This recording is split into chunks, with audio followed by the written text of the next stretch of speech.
Ang mokusaku or wood vinegar ay isang byproduct ng pag-uuling or ng paggagawa ng charcoal. Bale, siya ho ay nagsisilbing fertilizer and pesticide po sa ating halaman.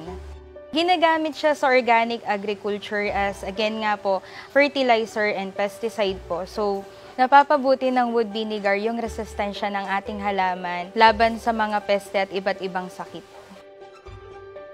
Mas meron ho tayo yung food safety na tinatawag. So, mas safe po yung naproproduce natin na prutas or gulay out of dun sa inaplaya natin ng wood vinegar compared dun sa mga chemical-based fertilizer and chemical-based pesticide. Ginagamit namin siya sa greenhouse as immediate pong response dun sa mga peste na naatake dun sa halaman sa loob ng greenhouse namin. Bali, nilalagay ho namin siya sa knapsack sprayer and then ini-spray po siya ng aming mga kasamahan. Nag-a-apply po kami ng wood vinegar once a week. Depende po kung gaano katindi yung epekto or damage ng insekto.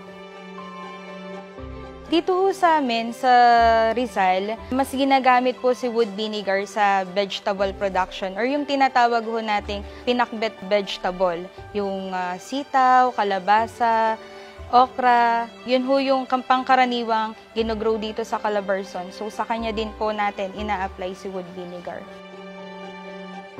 So sa paggawa po ng wood vinegar, siya po kasi nangangailangan siya ng mga fresh wood po.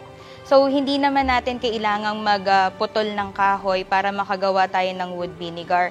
Sa loob po kasi ng stasyon namin, may iba't iba ho tayong punong kahoy na pwedeng maging source ng wood vinegar. So, meron ho tayong rambutan, mangga, kakwate, at minsan ho yung nara.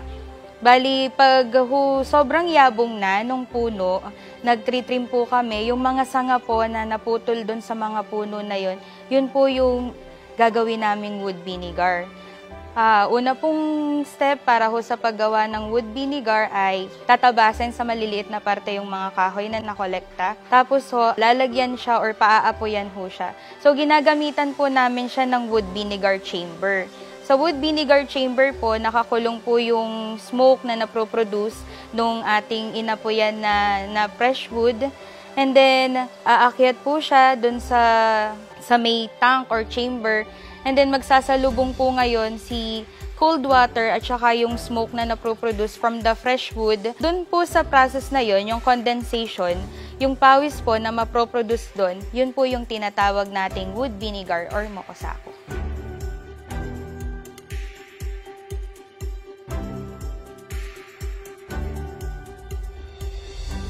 Yung 20 liters po, nagte-take po siya ng 2 to 3 days para ho makaproduce ng ganun kadami. So, pag nagsimula po na magsalang ng Monday, ang tapos na po nun ay Thursday or Friday para makaproduce kami ng 20 to 40 to 60 liters ho. 3 galon.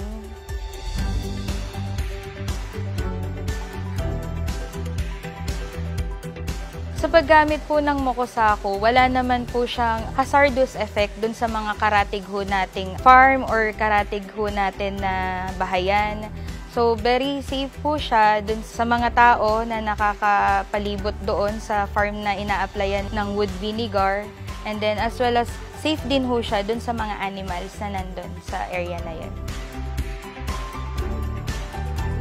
Ang maganda pong gawin sa paggamit ng ating organic fertilizer katulad ng mokusaku or wood vinegar, mas magkakaroon ho tayo ng seguridad or ng safety po dun sa ating mga tinetake na pagkain. Prutas, gulay. So, mas yung quality niya and food safety niya po ay mas maganda. Maiirekomenda ko ho siya para dun sa mga iba nating nagve-venture sa farming na subukan ang mokusaku dahil po bukod sa mas napapaganda nito yung ating halaman, mas mura po siya compared dun sa mga chemical-based fertilizer po.